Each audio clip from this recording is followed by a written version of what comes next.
You know, the ladies tell me that they like it big. And because of that, today we will be talking about the brand that loves all things big, Hidiz. Just last year, we had the MP145 and it was huge and certainly a crowd favorite. Now we've got their latest big dynamic driver IEM, the MK12. It too is pretty well endowed.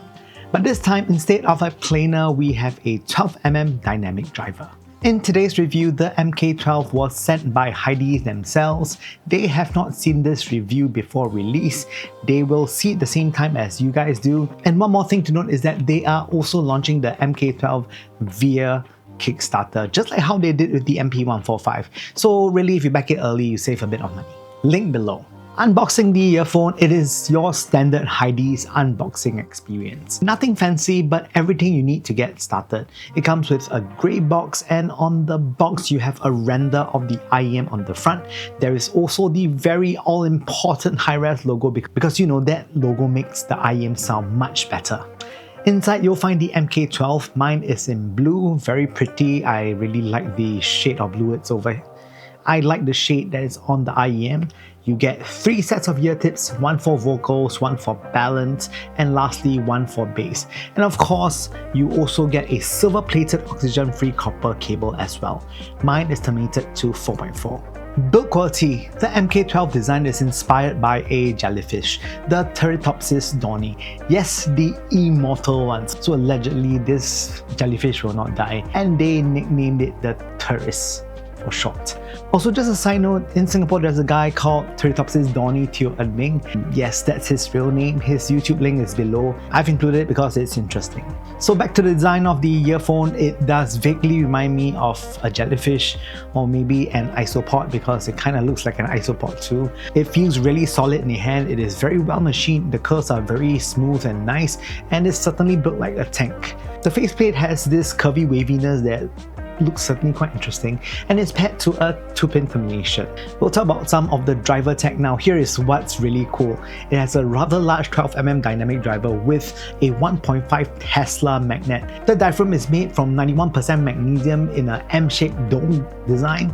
And because of that, there is certainly a lot of firepower. In theory, this means that it will give you really good transient response. Let's see if that really delivers. Gear pairing with the MK12. So this is something that you need to know if you're interested in MK12. The MK12 needs a lot of power to sing. I've tested it with one dongle called the EPZ TP35 and also the Lotto GT2. Now, when using it with the Lotto GT2, it's simply overkill, just drives it super nicely, all your dynamics is out. The EP35 on the other hand allegedly has 150 milliwatts at 32 ohms, but in real life use it sounds a bit underpowered. The dynamics are just simply not coming through, it sounds a bit flat. And because of that, I swapped it out with my older Letshouer S2, also rated to 150 milliwatts at 32 ohms at a 4.4mm side. It has much better dynamics, so basically what's the moral of the story? Power rating does not equal to real world performance, it's all about current delivery. So this is one of the things that if you are wondering why the MK12 does not sound dynamic, it's probably because of the dongle deck. And after trying with the Letshouer S2, I tried it with the Luxury and Precision W4. It also renders it very beautifully. Next up, sound impression. So firstly, an overview. The MK12 sounds large, big and immersive. Exactly what you want from a large dynamic driver. It's a 3D experience. Bass is bigger and more resonant, but not overly done. It remains largely very balanced. Again, if you're using a weak dongle, you won't get the same kind of magic, so make sure you use something that has adequate power delivery. Hidiz let you have the option to tweak the sound somewhat by giving you different nozzles. So in the package, you basically have 3 nozzles. The copper one is on the IM itself. You also get a red one which basically decreases your upper mid, so it makes it sound warmer and fuller. A silver one which increases your upper mids, which makes it a bit airier. For this review, I stuck with what is stock, which is the copper nozzle for this review. Tuning. So the MK12 has a sweet and enjoyable tone. It is great for most genres. Taylor Swift, her vocals sound absolutely lovely, but if you want something a bit heavier like say Sum 41, there's this track called Pieces. I really like how chunky and engaging it sounds. So bass is big, sonorous and dynamic. It sounds very natural sounding, and For balance armature fans, if you're coming from balance armatures, you'll notice how dynamic the bass sounds and how smooth it transitions from sub-bass to mid-bass, from impact to decay. It is resonant, unlike that of planar drivers, which tend to be a bit flatter, a bit more sub-bass focused without much of a mid-bass. It sounds a lot more resonant with a bit more mid-bass. Despite the large sound, bass is actually rather clean and fast. Sub-bass is very deep and very well blended with the mid-bass.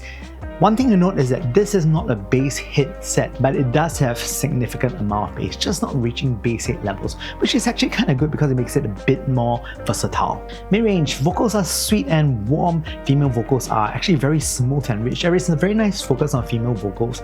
Male vocals, on the other hand, is also really full with very good gravitas when it comes to the lower mids. Instrument separation is strong and imaging is actually rather impressive as well. When it comes to resolution, it's above average at this price point, and beyond that, I find that mid-range to be very musical sounding. Treble is airy and well extended, never harsh, always pleasant. It's not the most sparkly, but tuned perfectly for comfort. The airiness contributes to the MK12's spacious feel. Could it use a touch more treble resolution? Maybe, but it certainly punches above its weight. Soundstage, when it comes to width and height, because it uses such a huge driver, width and height is actually pretty massive.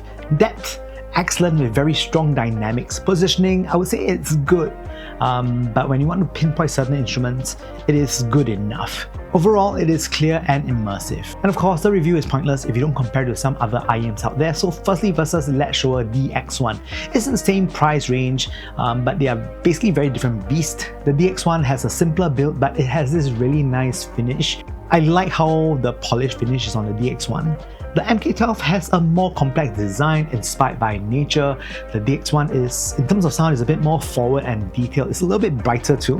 The MK12 is sweeter and bigger sounding. So really, if you want to pick between the two, which do you pick? The choices are, if you want resolution, go with the DX1. It has more resolution and it's a bit brighter sounding. But if you want more musicality, then go with the MK12. Next up, versus the NF Acous NA20. Now the NA20 has more upper mids and puts vocals a bit more forward.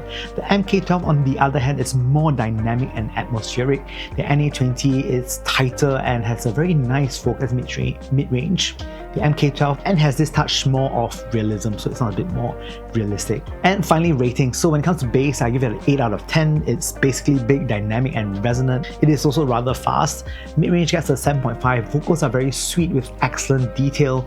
Treble gets a 7.5. It's airy and extended, but I do wish for a bit more treble resolution.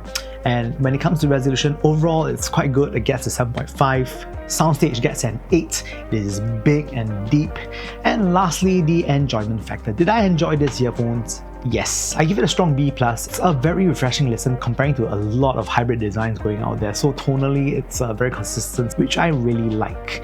Bass is great and has that very nice resonance that lends for a bigger than normal soundstage in this price category. And finally, in conclusion, the MK12 is a solid release from Hidiz. It captures the magic of large dynamic drivers. Best word to describe it would be big. But one thing to remember is that you need a quality dongle to make it truly shine. One that can handle power delivery really well. With that said, thanks for watching to the Superchunk Super Audio Show. A like would be great, a sub would be fantastic. With that said, thank you guys for watching this week's episode, and I hope to see you guys soon.